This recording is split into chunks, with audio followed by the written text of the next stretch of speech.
Good afternoon. Welcome back to the B&H Virtual Event Space. You are tuned in to another round of the Passionate Photographer Critiques hosted by Lassie.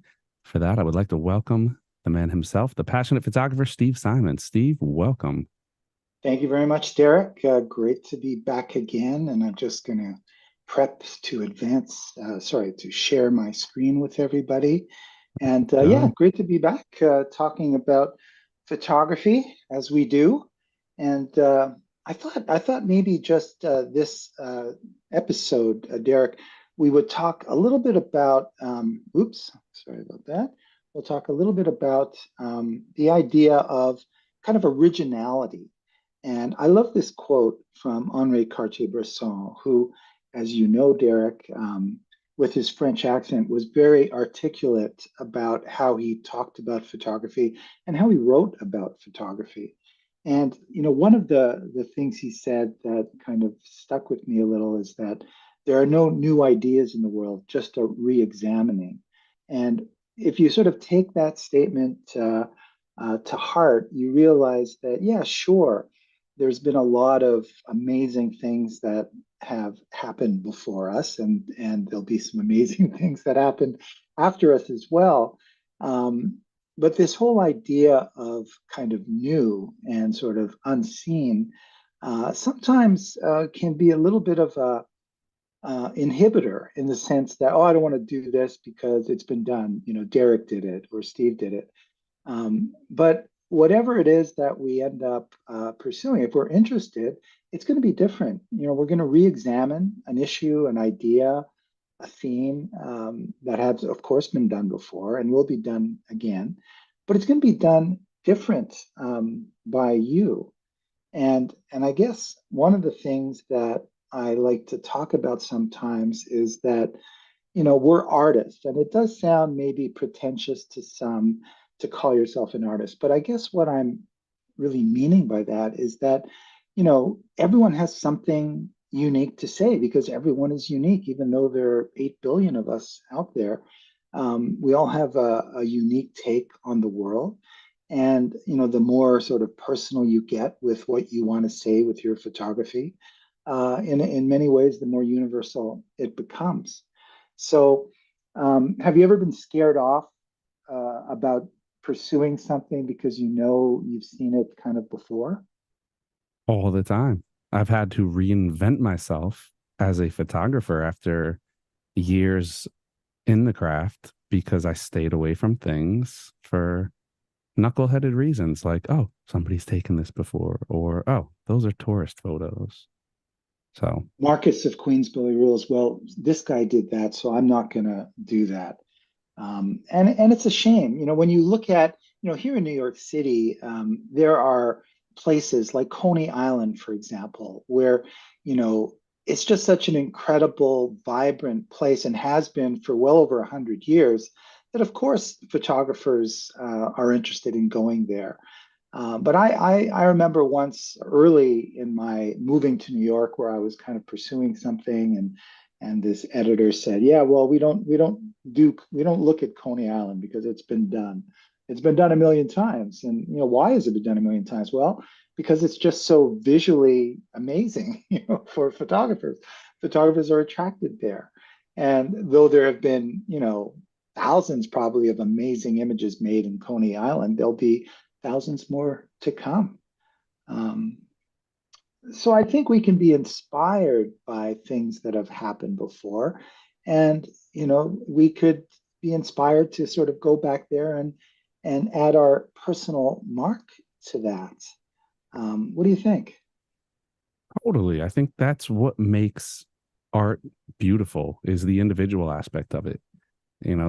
I've always taken to the I guess adage of if I haven't done it, me doing it, why would I not do it? It's mine. Everybody else could have done it, but I haven't done it. So I think that art is made for us. It's made by us.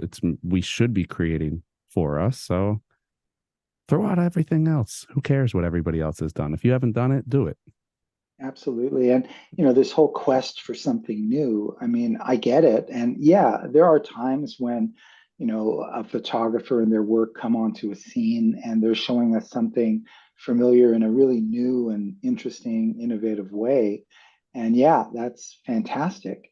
But not everyone is going to be in that in that position, which I think, you're going to try and emulate, you're going to try and copy, but steal like an artist, like Austin Kleon. He wrote a book like that because you could never really, do something exactly the way someone else did. And one of the reasons I think I enjoy sort of street and documentary and travel photography so much is that everywhere you are at any given moment, um, it's a unique instant in time in a unique place. And if you take an image from there, it's going to be unique. No one else can really get it because the cast of characters that constantly run through a place are always changing.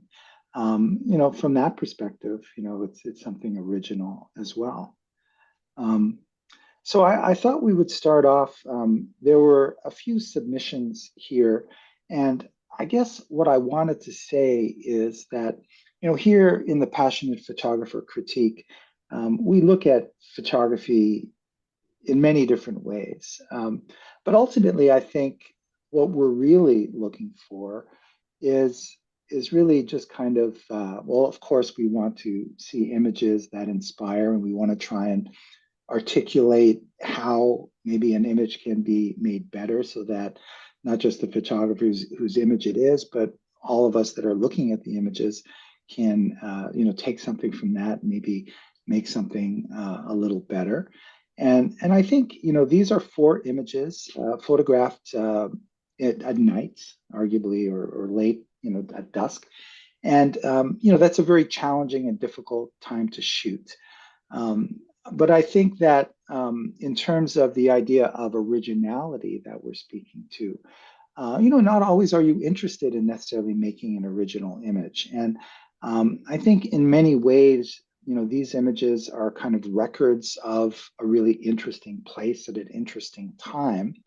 But there's not necessarily, at least from the single image perspective, assuming that they're shot by different photographers, that they're not necessarily um, there's not a lot of necessarily personal DNA that you can glean from sort of looking at the images.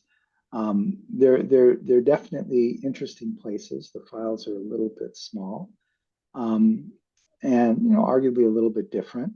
But these first two images, for example, I guess we often throw out the term postcard, and we're using it kind of in a little bit of a negative way. But actually, if you make a postcard image, that is sort of a level that is actually pretty high. It's just that sometimes the postcards are more about the record of the place than kind of an interpretation of the place. And I think these two images sort of fit that area. From a night perspective, of course, we could talk about getting there early, staying there through dusk in the blue hour, photographing all the way through, and then having maybe the perfect time when there's just enough kind of kiss of shadow detail with the night to bring out the very best of the image. But I think these are two, very, postcardy images. So anyway, I'll let you just, continue on what I was just saying, Derek. Yeah, definitely. I agree with the postcard. I'm glad you brought that up, the postcard, that way of referring to these images, and that it is a positive connotation. I think a postcard image is what we think of as a technically sound, beautiful image. I mean, what is a postcard? You're sending it as a sort of wish you were here, or you're taking that's supposed to be representative of the beauty of a certain location. The one thing I will point out, I think these are technically sound images.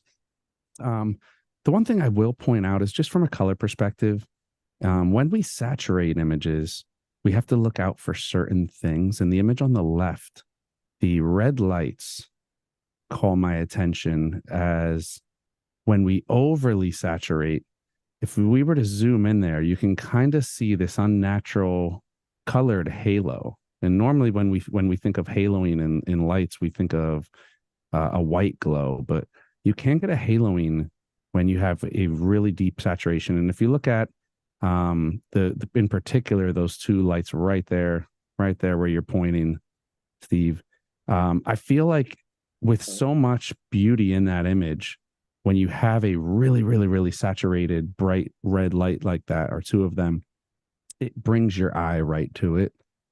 So just a small thing. That's something that I would probably tamp down a little bit. Again, we get into the conversation of you have photographers who would say, "Oh, I might eliminate them altogether," but it is something that if you looked at this frame, it's there. It kind of goes to the zit versus mole thing when we talk about beauty. You know, you're going to leave a mole because it's always going to be there. A zit may not even be there next week. So that's something that you might take out. Same thing with these lights there. I would just draw the saturation out of them a little bit because you don't want them to be the star.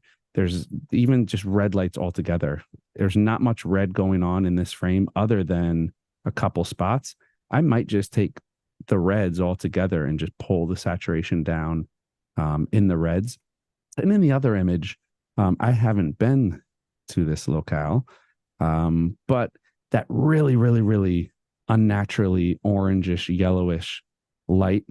If you were to pull the saturation down on the orange and yellows, or pull the color balance down, the white balance, you know, the white balance is going to change the whole thing. If you did more of like a selective change in the saturation there, it's going to make this more of a realistic image. When you look at an image, when it comes to saturation, sometimes you can venture into the land of too saturated, and that is something that will draw unnatural attention to the frame.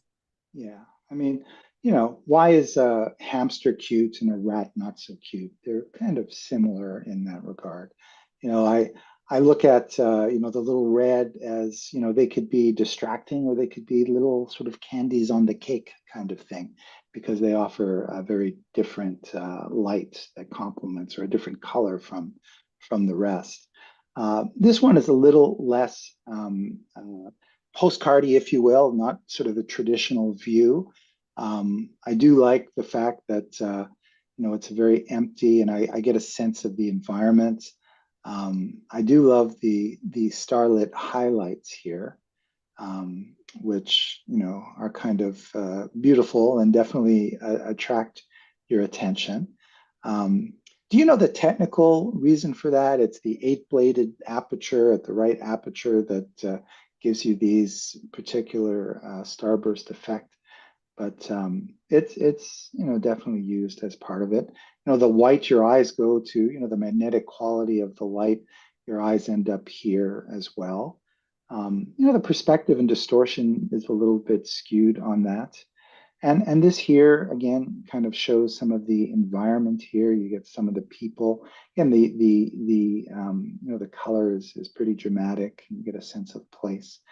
Um, as you do in this image here, it's a little bit pixelated because it's a small file, but you get a sense of what's going on here.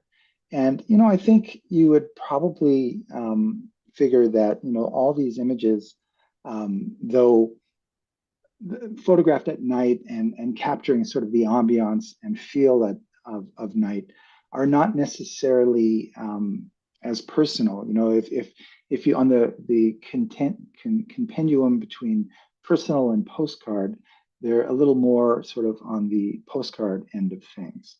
And just to quickly kind of move in a different direction, I thought I would throw this one next, just because, again, we're talking about kind of originality. And, you know, in a way, I think it's a nice bit of seeing, because, you know, we've all been in elevators, maybe not as fancy an elevator as this. It looks like it's a fancy hotel. And this person is wearing a uniform, if you will, photographed from behind.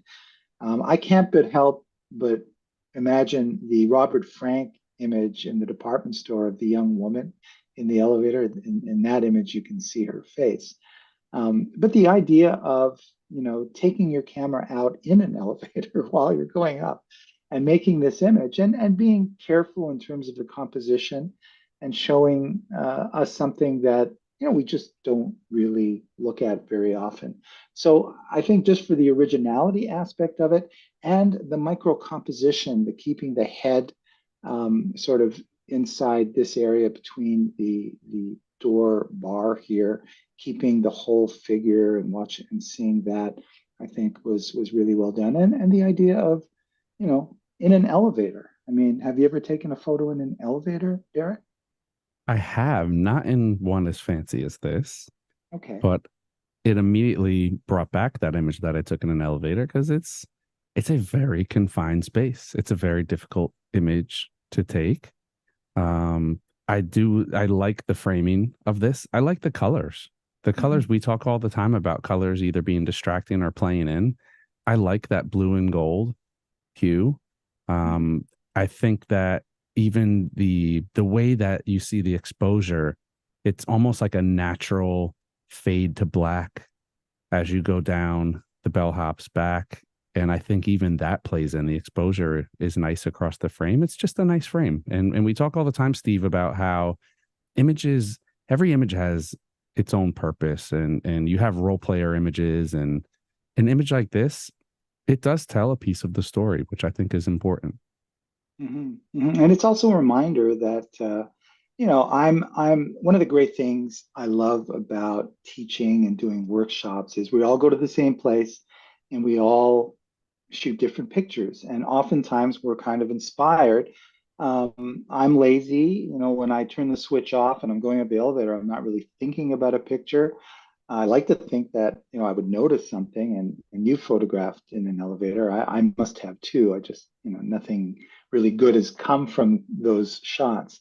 But it's interesting to see that, yeah, this can be part of it. And I think even the Robert Frank image, some of you out there will know from his Americans book of the young woman in the department store elevator shot in the late 50s, um, is something that, historically is interesting. But it was also just the fact that, her expression was interesting.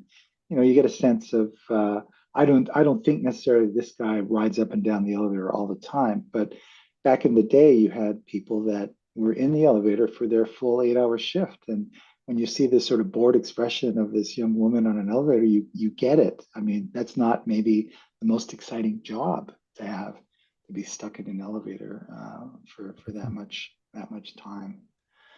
So moving on, I paired these two images together because again, the idea of details is something that we've often talked about, and particularly hands, when it comes to photography of people, even animals, paws, you can even say, can be very storytelling in a lot of ways. And I think that these two images go in on details.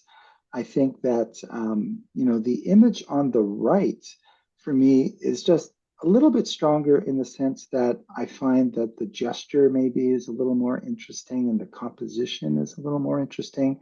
The picture on the left is interesting. It looks like you can see from the robes and the garb, you get a sense of who this person is. The lighting of the what do they call that? Sweetgrass, I think. It looks like a Native American slash Canadian scenario going on there. So there's a lot of storytelling aspect to it.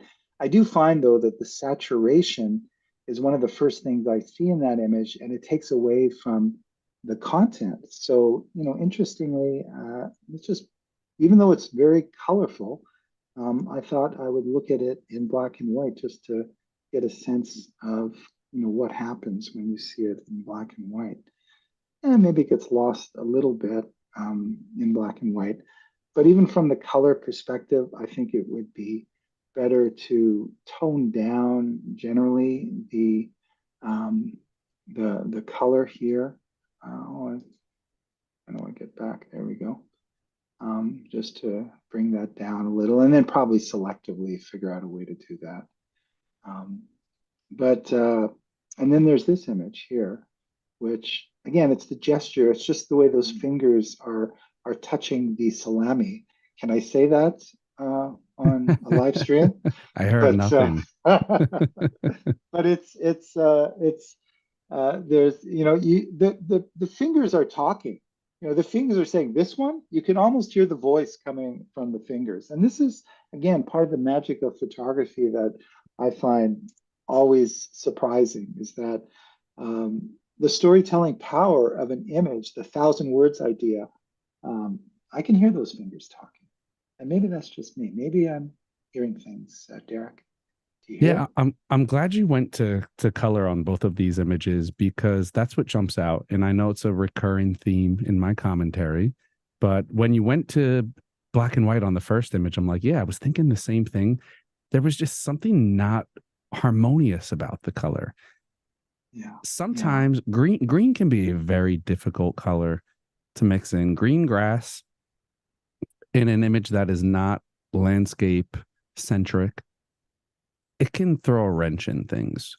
I want to see it, Steve. If you go back to black and white, yeah, I want to see it cropped down a little more. I did agree when you went to black and white. Some images when they're in black and white, you're like, okay, yeah, maybe it gets a little lost. Now crop down from that right corner and just take out some of that grass yeah. and bring in. Now slide it back over. Yep, and bring some contrast. Bump some contrast. Maybe bring the black level down.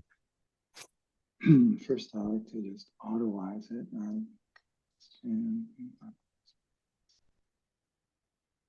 Yeah, part of I think the problem is the busyness of it. Yeah, You the know, you've got busyness you've of got that the grass busyness of of this and the yeah, grass especially, yeah. because this is a form of grass here, but this is the most important grass. This is the sweet Hmm. grass. This is part of the ceremony, and Yeah. it's being kind of it's being outshined by the backup singers, which is the grass in the background, whereas this is the main performer. So, again, it's the lighting, it's the depth of field, it's the selective focus, if you will. If it was a Yes. little less in focus and more the focus was here, I think that would work a little better. We need to find a way to get that contrasty, rough, sharp grass in the background. It's hard not to. There's not much we can do. I Hmm. suppose you could, blur things, but I'm not a fan of doing that. But it's just something to consider. Yeah. Everything counts, in the picture. And, is it a deal breaker? Not necessarily. The picture can still run in the magazine, but will it be good enough to represent you in your portfolio because you're striving to make images that are sort of complete and you're very happy with? Yeah. I don't know. And That's I think what's the focus of the image? The focus of the image is what's going on, the lighting of yeah, the yeah, plant and the grass. The grass doesn't play any role in the actual in what you're capturing. So I think that's where, yeah, I would have gone to a shallower depth of field here. yeah, And by the same token, in the other image, it's the color palette that is really so strong about this. You see all yeah. these different shades of reds and magentas and orange, and it's all harmonious. And Mhm. you look at it's something it's recognizable, especially anyone who lives in a city where you have Italian and Jewish delis, where Yes. it's you're not just going down to the I think instantly think middle America where it's like, what do you have? You have Firehouse Subs and Jersey Mike's, and it's like Mhm. if you haven't been to a place where you're like, wow, I didn't realize they have 47 different kinds of salami, 28 Yeah. different kinds of ham, and all this stuff. So I think being a New Yorker and going, living very close to Arthur Avenue, it's like this picture resonates for me. And I think from a color perspective, it is such a clean color palette. You have like the little green hints and the reflections there that little minor distractions, but I Mhm. think for the most part, this image delivers. Now, what I would do is we talk again about working the scene. I would probably have changed up my perspective. I would have focused that top shelf there isn't really needed. And that's also where your reflections are coming in and being distracting. If you crop it down, it's like it's at an angle where it's like you're gonna throw something out that you might need. It gets a little janky there, but even there, I like Mhm. that. The hand is centered, Yeah. but you have the action of the meats cutting that diagonal there that adds some interest. So I like that. I like how you cropped it right there. It's a little less distracting on what's going on in that top left corner, and it really brings your hand right into center.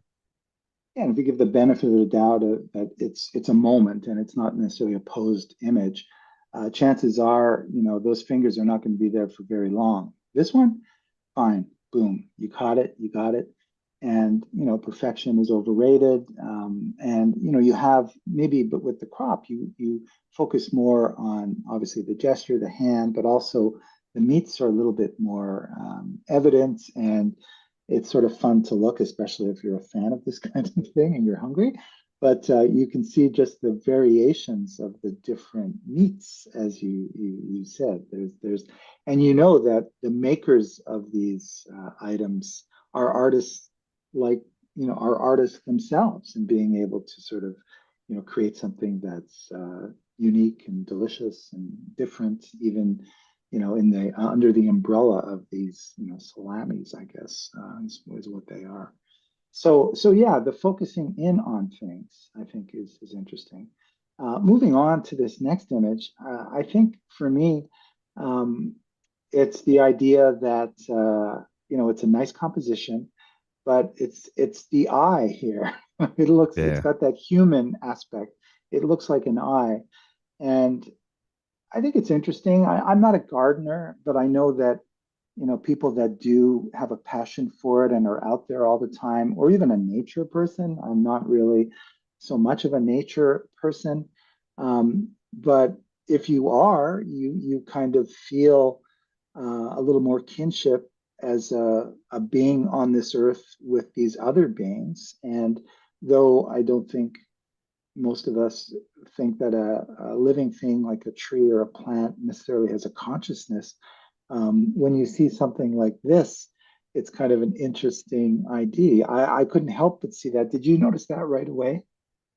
No, initially The eye. it was probably the second thing other than the overall composition. I really, Yeah. really, really like the framing of you have the one, two, three, four trees that are upright and that one that cuts across that space right there. But then, yes, after that, it goes right to the what looks like an eye.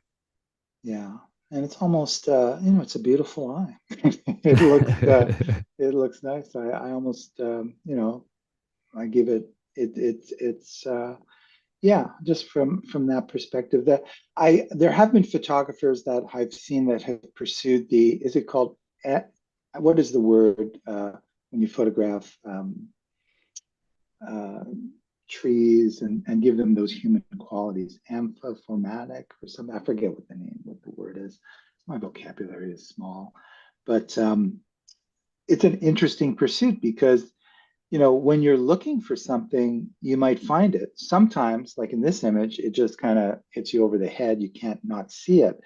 But if you go out in the forest and you're looking for sort of the Rorschach test of, images that look like human things, be it a hand or a foot or a body or an eye, or a face, you're going to find that, and that could be a very interesting set of pictures. Have you seen that kind of thing? Yes, and as Danny points out there, it is a anthropomorphism or Thank you, Danny. anthropomorphization versus the literary counterbalance to it, which is personification. See, Um, Danny knows things because he doesn't have the internet, and he's able to just from his brain pull that out, right?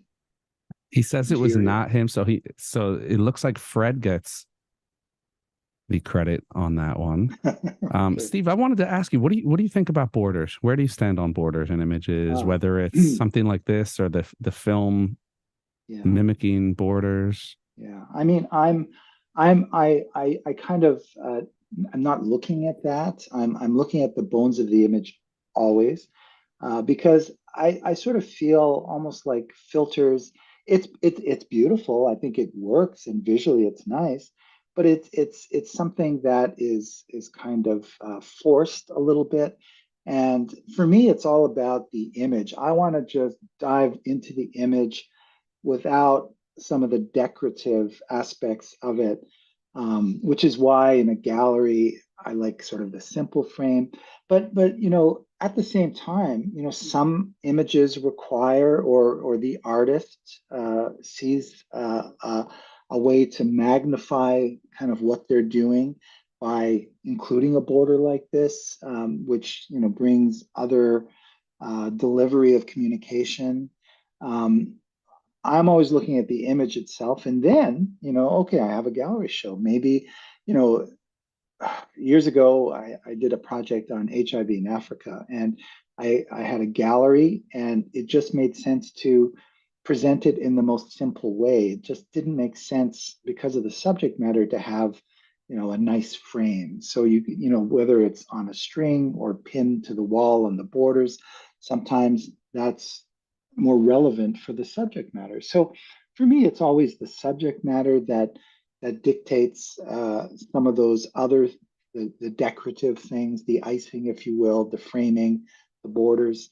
Um, but I'm not really commenting on it because as a one-off, yeah, sure. I mean, it works in this instance. Maybe it was with film and process traditionally, and that's what it looked like. But that's kind of where I fall on that. How about you? Yeah, I I waffle back and forth on it.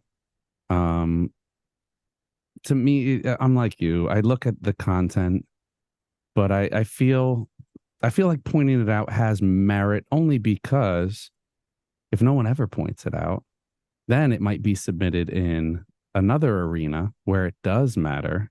So I feel like it's something that should always be paid attention to. It's always in that I throw it in like that ancillary category with watermarks and other little things that presentation ultimately the same way we talk about presenting images in groups and how you do a wonderful job of pairing images. Presentation matters. I think there's no better way to describe how much presentation matters than in talking about pairing images. So this is kind of the same thing to me um where is it being presented, how is it being presented.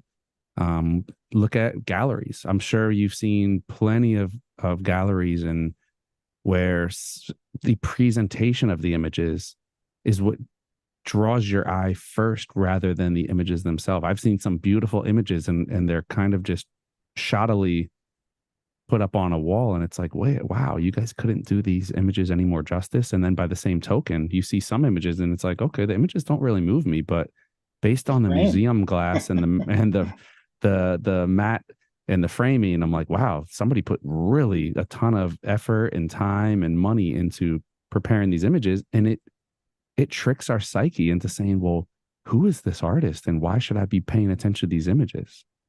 Yeah, I mean, in the review, you don't want to hear, "Oh, the frames were incredible." I mean, that's not really what it's about. But I mean, again, you're the artist, so you're responsible for everything. So if you decide that this is the way you want to present things, I mean, that's it really depends on kind of what the venue is, whether it's going to be a book or it's going to be a show or where the show's going to be, etc. But again, it's the lipstick on a pig thing. You can't necessarily make things better, with superficial things like, borders and frames. Steve, But if you, I'm gonna throw. I just want to throw in a quick comment. yeah, Sorry to jump in please. on you here. Oh, go ahead. One of our viewers, Elizabeth, this is actually an interesting perspective I hadn't thought of. Elizabeth says the border closes off the picture instead its absence would make your mind wonder what is off to the sides. So it's interesting perspective. I didn't think of it in that way of kind of just drawing a line at the edges, and when we don't have a border, it does let our mind kind of wander off the edge a little bit. Yeah, good point. And further to what Elizabeth says, I mean, um, as an artist, you have the strong image. So now, how do you want to show it? How do you want to portray it? If you're printing it, the paper you choose matters. Do you go with a glossy paper or a matte paper and there's 100 different variations to what you can do. And again, these are all sort of fun things to deal with because in the end, it doesn't really matter. You can't kind of screw it up. If you have a strong image and you end up choosing glossy, and the image still kind of is what counts the most. But the enhancing the image through how you print it and process it, it definitely counts. It counts, and it's part of your job, as the photographer, to get that image out there. And when we think about it, we shoot so much, particularly digitally now. It's easy to shoot a lot, but when we finally get that strong image, and then we're going to do something with it, these are fun and interesting questions that we have to ask ourselves, and we learn. We can try different variations. I mean, passionate photographers. Eugene Smith spent days, on one print, just because he wanted to bring out. He knew he had a strong image. He wanted it to be, as strong as it can be. So, yeah, it's an interesting talk that we can have in the future, and it's something that's definitely worthwhile. So moving along, these next three images have similarities to them in that they're isolations of an urban environment. Probably the most recognizable, of course, is the angle on the Empire State Building.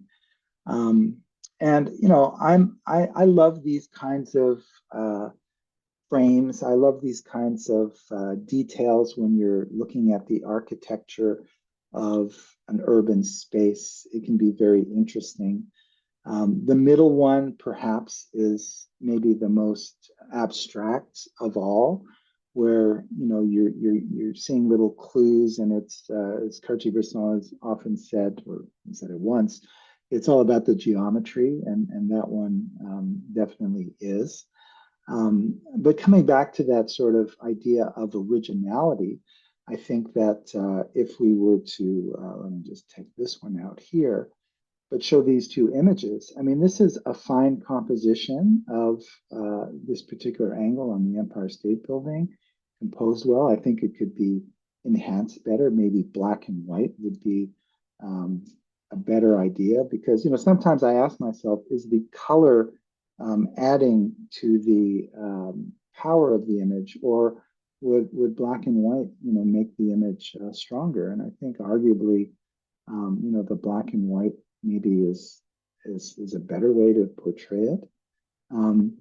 But from an originality point of view, I think that when you look at these two images, because of the abstraction, and we've seen this and we've all shot this, but it's just kind of interesting, and it is what it is. And as I've often said, your images are not in isolation. They represent you in terms of with other images that you take. So it can be very interesting to do. For the New York Magazine, the picture on the right would probably be the one that is chosen, or maybe not if the other one is in New York. So I know you like this kind of stuff too, Derek, so I'll let you comment. Oh, are you muted? Did I lose you? I'm talking over here and I got my mute button hit. Oh, there we go. Okay. There we go. I'm back. I love architecture. I agree with everything you said. I love the image on the left there.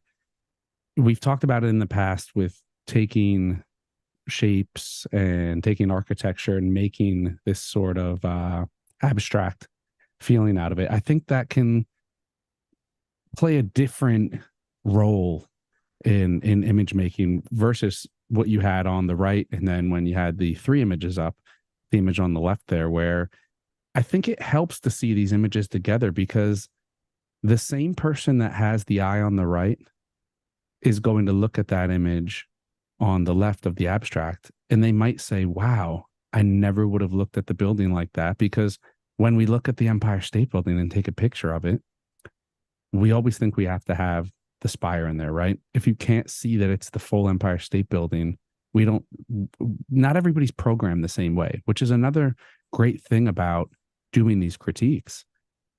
Some people see very analytically, very straightforward, it's very right brain, and some people see very left brain, and they look at the same scene completely differently. So if for no other reason, I think seeing these three images together opens people up to other perspectives throw Mm-hmm. execution out, because execution is something that, yes, is one or two of these executed better, perhaps. But I think it's about, for me, it's about seeing in the middle image. Mm-hmm. Is it process strong? No. Is the framing, the composition the best? No. But I like what they did there. And they took an interesting building and they captured a reflection of it rather than facing and taking a picture of the building. And that's where we get into building the other building blocks of making images, where we work the scene, where we work on the technical, where we say, okay, it's tilted here. Let me approach it from this angle, or maybe I can get it from over here. But the seeing part is what a lot of people miss out on, myself included. I have very straight compositions a lot of times that I'm like, wow, it doesn't really hit for me. And then I'll see somebody else's image and it's like, okay, now it makes sense because somebody else went completely outside the box and looked at it differently. We had a suggestion, Steve, from Dallas joining us on Zoom. Can you crop the image on the left from the top to get rid of that superfluous tip and give you a complete visual of squares? Oh, the image, this one here, is that the one you're speaking of? Yes. Okay. So something like this, you like mean? that. Okay, we can do that. We have the power to do that.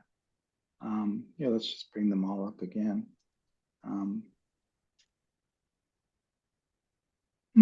Yeah, I mean, honestly, I like it. Now that I'm looking at it with a little bit of distance when it's not as big. And often we say when we look at sort of the contact sheet, looking at the grid view in Lightroom, closest we get to contacts for non-film photographers, we can see the shapes and the general composition. And yeah, there probably is a little more order here, and that sort of white square really is kind of the highlight in the image. I think it works. You know, the middle one, I think the two bookends are the ones that are strongest. The middle one is not quite there. I think the inclusion of the tree, in a way, is just taking away from the image because it really is mostly about the architecture and mostly about the reflection. So by having the tree here, it's just a little bit distracting. You know, we want to just get to the main event. We don't want to see the opening act, which is the tree. And I think compositionally, both of these images on the side, you know, do that and they do that well. Whereas here, you know, there are many ways, but the real thing is, as you alluded to earlier, is the idea that, you know, you kind of want to start with something and then figure out a way to, you know, keep shooting and keep working the image, you know, and seeing what you can get, you know, that makes it even stronger. So now, especially, and you also get a sense of momentum, you know, how one picture can be interesting, but three pictures can, especially when viewed together, can have, you know, an exponential power in terms of even though they may all be unrelated by different photographers. So we'll just continue on here. And these next few images, I thought I'd group them together, mainly because, you know, they're all black and white. They're all kind of city themed. And I think it's a little obvious. Obviously, the picture on the far right is probably easiest to read in that it's a much closer up point of view. I think the middle one is probably the least curated compositionally because, you know, we have these beautiful trees here. We've got these guys, but then you've got this couple that are kind of out of focus. And then the moment here is maybe a little bit awkward in terms of that particular moment. So I'll just take that one out. And then there's the idea that, you know, some pictures need to be seen a little bigger to be appreciated. So because these figures are kind of small in the scene, it's kind of interesting, you know, what's going on here, the drawing of there's something almost surreal, something kind of infrared happening in here. But it's interesting. And then again, you've got this sort of bird's eye angle where you're kind of looking down. but the moment is really kind of strong here. And it's this kind of the rail. There's the, oh my God, he's about to walk into a streetcar. The streetcar's coming, get out of the way. I don't know. I don't know where that's coming from, but there's something that I like about the moment and the simplicity of this picture.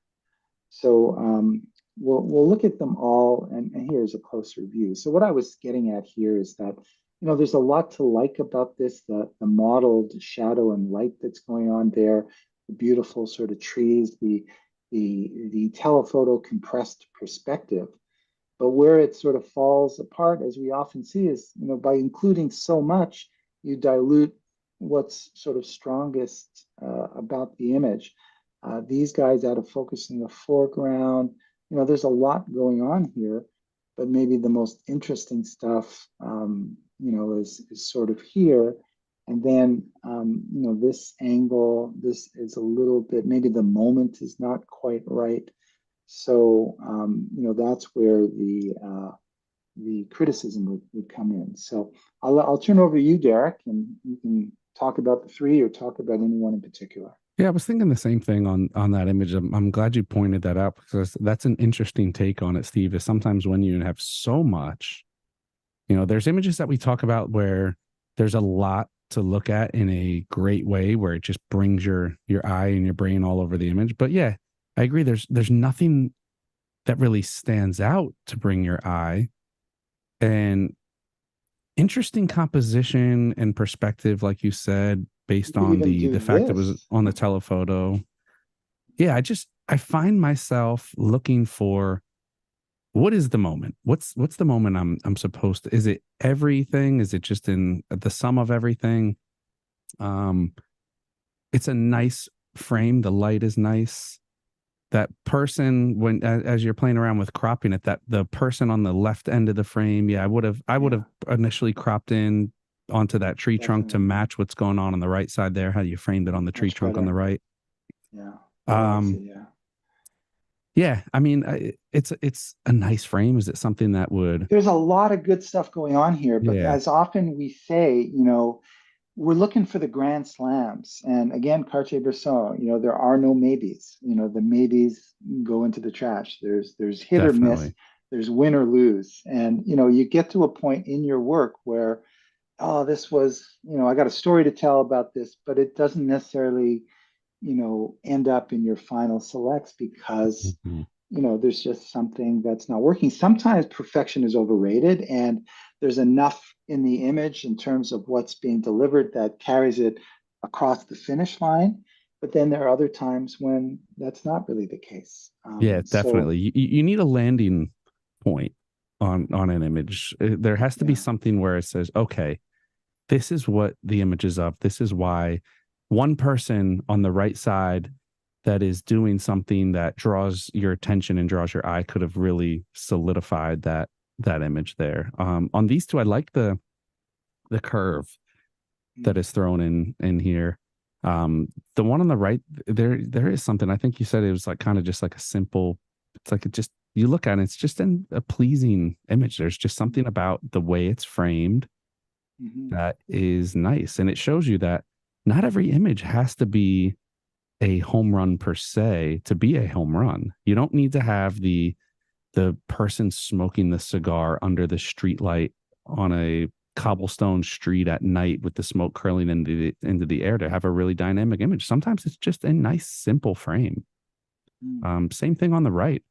That curvature and that the line that cuts across, the curve, the circles in it. For me, and I know I'm biased in this way because I love geometry in frames, but I think that the way it's framed with the couple walking in the middle, the person right in line with that light streak on the left, the attention to detail on the light pole doesn't go into the lines on the street behind it. It's just even the tree. We talked about the tree in that architectural image and see how the tree fills in that dead space. It doesn't intersect. It doesn't cut into where it shouldn't be. I think the framing on this is really, really nice. Yeah.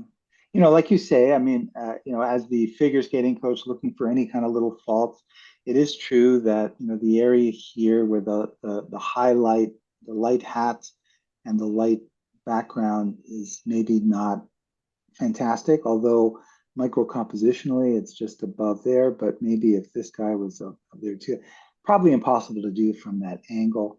There's a lot to like about it. I mean, I like this. It almost feels like fog here, the way this guy is standing in this ray. You don't get a sense of the fog anywhere but here. So that's a whole other dimension.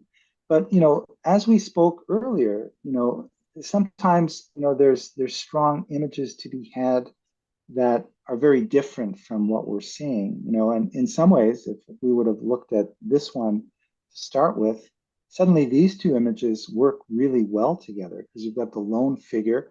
I like the composition on the left side now, just because it's just all dark and light. There's no tree, there's nothing really sort of hurting the composition. You might sort of say, well, just this little corner, maybe we can bring up the darkness. I like the mood of this lamp, and just it's all about the pavement, and it's all about the harsh reality of the pavement on the streets. And in looking at these two images together, particularly the way it's cropped, I feel the juxtaposition really works. If these were both my images, maybe this is how I would display them in a book. Somehow, maybe I'd come back here. But yeah, it's interesting to look at the image on its own, and then also look at it from the perspective of with other images.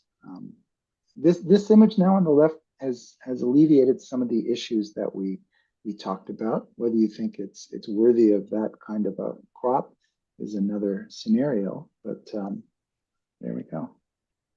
Interesting. All right, let's keep on trucking. I know we're hitting toward the end here. There's these three images, speak to the idea of twos. But again, okay, we have the sculpture, and again, as we've often said, the bar is raised and things aren't moving. I think it's an interesting sculpture, but then again, I'm almost thinking, okay, did the photographer do something crazy in post-processing and maybe they're real people? No, they're probably sculptures. The color isn't necessarily helping. The green is we know what trees are, but you really want to kind of stay there. And on its own, I mean, the nose, the micro composition where the nose is there, maybe a little bit less, or maybe maybe we don't have to see that. Maybe we need to see what happens in black and white with this one as well. I think arguably it's stronger in black and white because you can definitely see the sculptures more. Here's just a matter of post-processing. And if you also sort of look at these images together, you realize that this moment is not as interesting as this moment. The image is not necessarily as composed properly, and it's just not as strong. I think we as photographers, especially if we're shooting from behind, we have to kind of get out of our comfort zones, get in a little tighter. First off, we've got to make the image a little bit lighter so we can see it a little better. The auto thing usually helps. But I just don't think there's a strength there. They're kind of looking in that direction. They're not necessarily as that interesting, nothing against them. I'm far less interesting, but and what's going on there on Madison Avenue is not all that compelling. But I applaud the photographer for getting out there and starting to shoot on the street. We have to get braver. We have to sort of photograph people coming at us and say they see us, and that's okay. Nothing bad will happen. And then you have this moment, which is two friends greeting. You got the love on the background there, and the moment is key, and the gesture is key. So I think this one is arguably working a lot stronger. Thoughts, Derek? Oh, you're muted again. You're muted again. I'm muted Oh, again. I'm falling asleep okay. behind the wheels today, Oh Steve. man, Monday. what's Typical happening? I hear Monday. you. I hear All you. right. I'll leave one quick note on each of these three frames. Um, in the image on, let's see which one we start on. We'll start Yeah. on there we go. Got all three of those there. Yeah. All right, perfect. Image on the left, it looks a little crunchy. I love the moment. I love the gesture. I love the love in the background. It's framed nicely. I even like the colors. The colors, we talk again about colors, so they're complementary here. The blues and the yellows work wonderful together. Just looks a little crunchy. So in processing, I can't tell if when zoomed in, that's just a little bit blurry and they tried to sharpen it up. It looks to me like it might have been a little blurry and Mm. they added some clarity to try to sharpen it. Um, don't do that. Let it rock. If we pull, I'm sure if we pulled the clarity down on that, it would look a lot better because you have that crunchiness to it that you know it when you see it. Um, so yeah, if you missed a moment as far as if it's a little blurry, it's better to have a great moment and have it be a little blurry. Remember, motion is emotion. Never the clarity slider or sharpening, anything that makes edges crispy. It's a very, very, very thin line between, okay, I enhanced that and oof, I took a good frame and I completely ruined, not to say ruined it. You didn't ruin the moment, but the first thing that stands out to me on that image is, oh, it's a great moment. Oh, but yeah, too much clarity. The middle frame, when you have the people looking off like that, I instantly want to know what they're looking at. What is so interesting that it's drawing both of their eyes? What are they talking about? Um, is the moment there or is the moment where their gazes are? So keep that in mind when you're looking at an image. Is there anything interesting about them? What are they looking at? Why are they interesting and not what is off to the left of them in the frame? And the third image, context. I feel like this is a giant missed opportunity here, being that I'm 99.9% sure that's the Stonewall monument outside the Stonewall Inn, which, as anyone knows, it has huge historical implications and is such a spot that is so well known for the anything behind Stonewall. I mean, there's a million different ways you can slice this up, but all to say that there's no context here. And remember, when we're taking images of art, we talked about it, I believe, last critique, Steve. Are we just taking pictures of art or are we making images? Are we going Elliot Erwitt in a museum or are we just taking a picture of the Mona Lisa? There's a lot left on the table here of this whole park and the various monuments inside of Stonewall that could have added some context. Because if someone isn't from New York or isn't familiar with this park or this monument, they're going to have no idea what this is. And they're going to wonder, what is this an image of? And why is there a picture of this statue? And who are these men in the statue? So context, you have to provide context.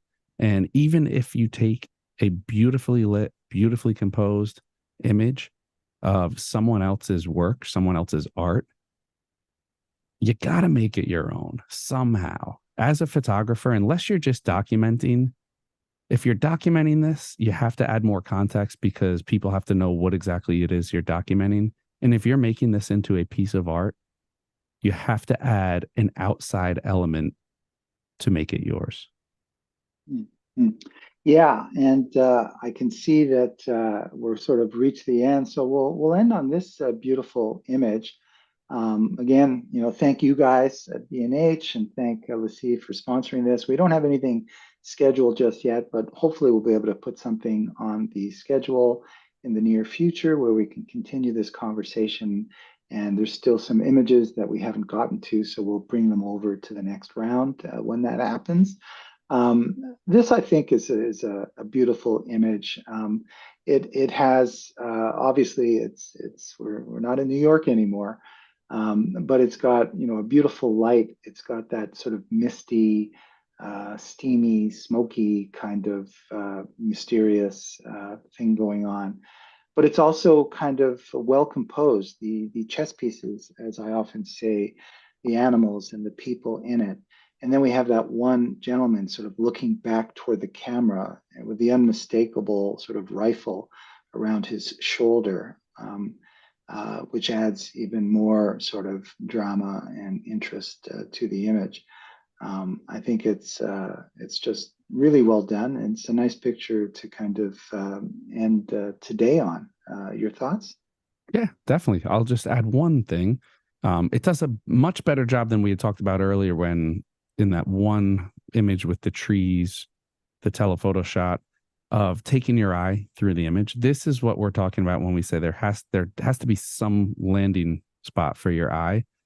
My eye is obviously goes right to the guy in the foreframe, and then it works around the left of the image up to the person standing in the back holding the animal, which I think is awesome. That bush there on the right fills in the dead space. The one thing I will point out again, sometimes we have to be that stickler, is if I had to take having more of the left side of the frame in favor of sacrificing the right side of the frame, I'd do it 10 times out of 10. So I probably would have shifted my camera to the left, or if possible, moved my vantage point over to the left and filled the frame a little differently. Not an egregious mistake, but again, our purpose here is to point out things that you may not think about when making the image. And if it's something that can make the image stronger, we're going to point it out. We've been called worse than Debbie Downer. Yes. I know I have. I But definitely have. it's that it's all about sort of making things great. But that doesn't take away from the strength of the content and the moments and the light and everything else in this picture. So, yeah, it's another episode, pretty well done. We've seen a lot of inspiring things. I'm always learning things from the images and from Derek and from the people in, Danny and Fred in the background, fixing my vocabulary when I screw up. I appreciate that. And yeah, I can't believe it's past 2 o'clock already. No, But time flies.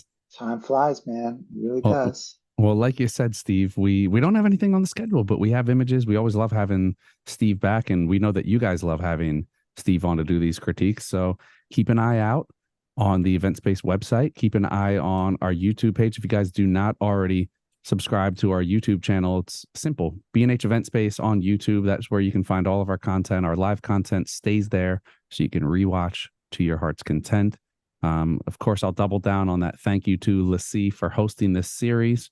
And we'll work with Steve behind the scenes to get more on the books for all of your viewing pleasure.